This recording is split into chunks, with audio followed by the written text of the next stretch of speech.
yourself. You're sitting there on my chair. I'm staring at you. You don't even notice. Should've told you straight away. You don't have to be afraid anymore. I know you haven't noticed. You know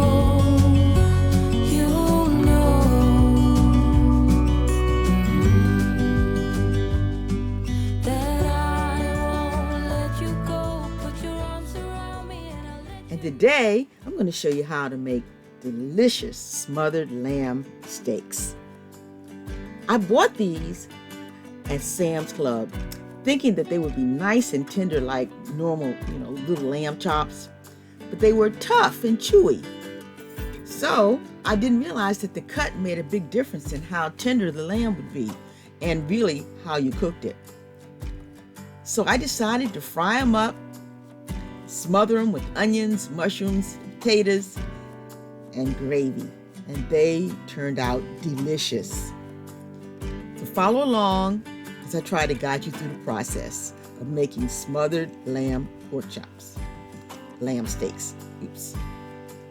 First thing I did was I floured them with unseasoned flour. Hamp and I disagree on this. He likes to season his flour. I like to season the meat because I use less spices, and you get the seasoning right on the meat. Of course, when Hamp tasted it, he talked about how delicious it was. But when he saw the video, he said, wait a minute, you should have seasoned the flour first. That's okay. He cooks his way, I cook mine. The spicy rub mix I use is actually just a combination of adobo, hot paprika, or if you don't want the spice, just use regular paprika, and some a little bit of I don't use any salt, but I did use some pepper, a little obey, some Cajun seasoning. It makes it nice and spicy. Don't need to add any extra salt. I made sure I pressed down the chops on the flour. And if I'd had a nice big bag, like a gallon Ziploc bag, I would have used that, but I didn't have any on hand. This worked out just as well. It really did. My oil is $3.75. I'd already started heating it, but I didn't want it to overheat, so I turned it off and then turned it back on.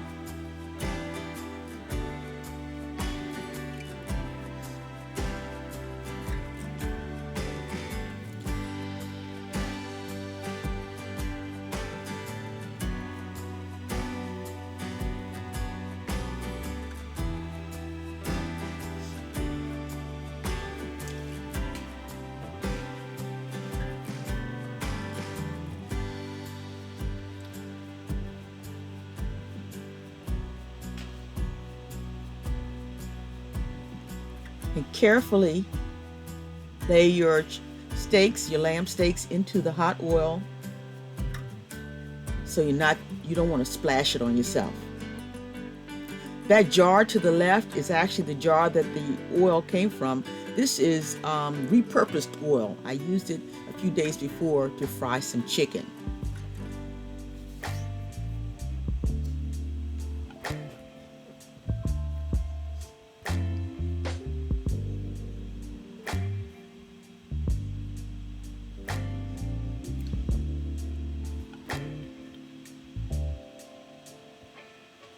You want to make sure that your lamb steaks don't touch, because you don't want them to steam, because sometimes what will happen is if they're touching, instead of that section frying, it will actually be steaming. You don't want that.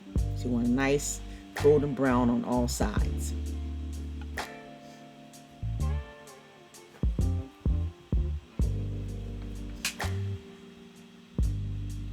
And I fried them until they got a golden brown. Doesn't take very long. And if they're not quite done, it doesn't matter, because I'm going to cook them probably for another 20 or 30 minutes as they're being smothered with onions and gravy.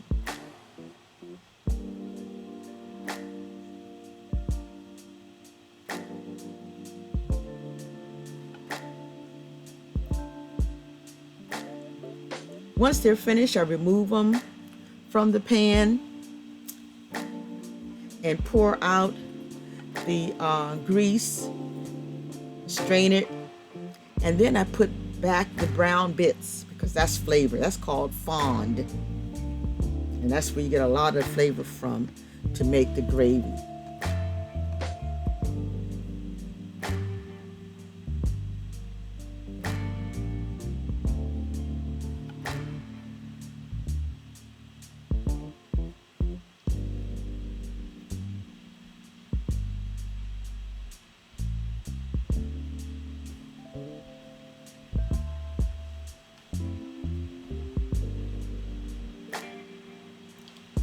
Now, I probably will not use this gravy again.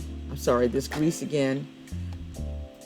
Probably won't use this grease again because it's no longer clear. I like to keep using it as long as it's going to be clear, but it's not clear anymore, even after straining. Once it's strained, I knock off all the brown bits of good flavor, put that back in the pan, and then chop up my onions and mushrooms.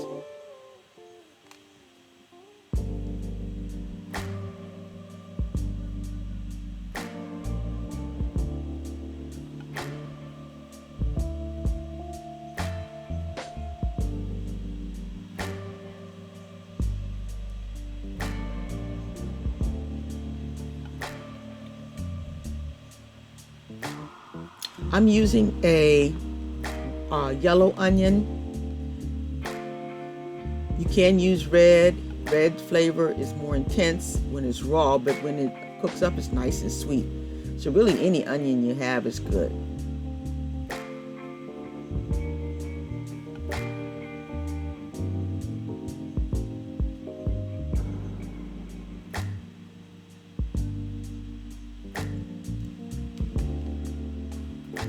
This is the same way I make my chicken liver.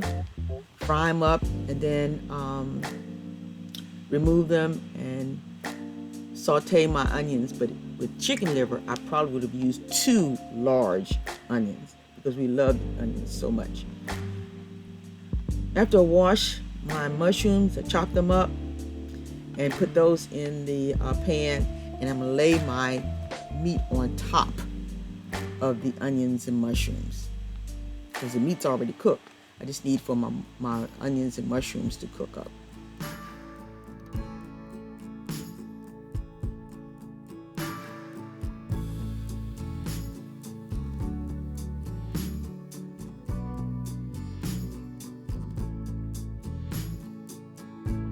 If I'd had some chicken broth, I would have used that.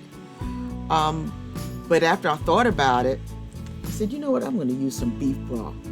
So I used the Tone's beef concentrate, a paste, and it added a wonderful flavor to it because really the flavor of lamb is closer to beef than it is to chicken. So I decided to use the beef. I used about 2 or 3 tablespoons of beef base. This is going to be the basis for my gravy.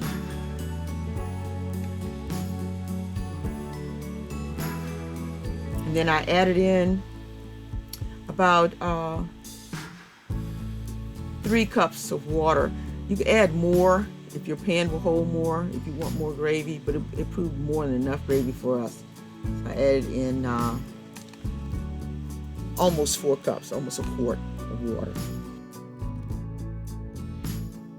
I'm trying to stir up the beef base in the water that I have in there, which I did that several times while I was cooking. You definitely want your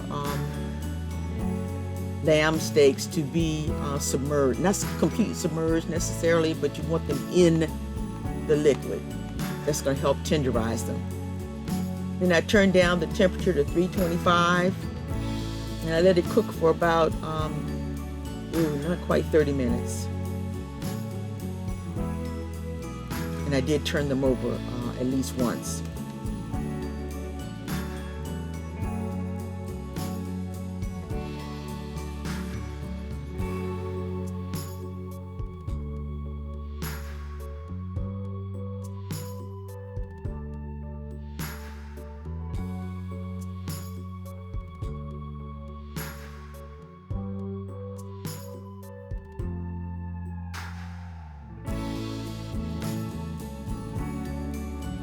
And all they need to do is get submerged in that gravy.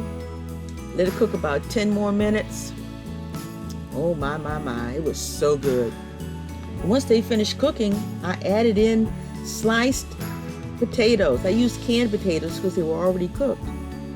So I added those. If you use fresh potatoes, you would have to cook it longer, which would be fine. Or you could cook the potatoes in a microwave and then slice them up and put them in your pan. I added about a quarter cup of cold water and about 2 to 3 tablespoons of cornstarch.